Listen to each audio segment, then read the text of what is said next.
Nous lisons dans 1 Corinthiens 15, 1, 2. Or, frères, je vous rappelle l'évangile que je vous ai annoncé, que vous avez reçu et dans lequel vous avez persévéré. C'est par cet évangile que vous êtes sauvés, si vous le retenez fermement dans la parole que je vous ai annoncée. Autrement, vous auriez cru en vain.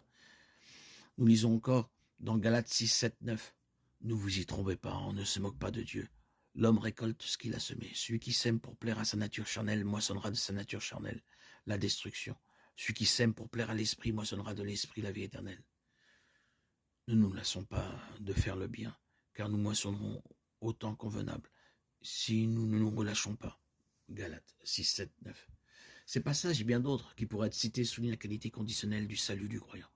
Dans chacun de ces passages, l'auteur biblique, sous l'inspiration du Saint-Esprit, utilise un langage conditionnel. Par exemple, si vous persévérez, alors vous serez sauvés. Pour souligner la nature de la sécurité du croyant en Christ. Afin d'assurer la sécurité de notre salut, le croyant doit persévérer jusqu'à la fin, vivre par l'Esprit, s'attacher fermement à la parole prêchée et semer pour l'Esprit. Ce n'est pas comme si le don du salut manquait de quelque manière que ce soit, mais le croyant individuel doit s'efforcer sincèrement de rester fidèle. Selon les mots de Paul, travaillez à votre salut avec crainte et tremblement, Philippiens 2,12. Car il s'élèvera de faux Christ et de faux prophètes, ils feront de grands prodiges et des miracles, au point de séduire même les élus, s'il était possible. Matthieu 24, 24.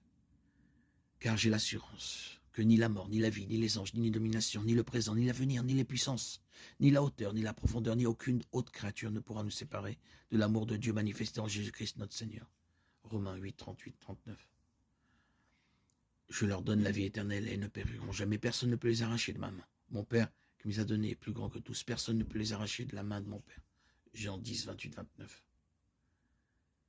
Compte tenu du poids des preuves bibliques, il semblerait que la conception de la sécurité conditionnelle soit inattaquable.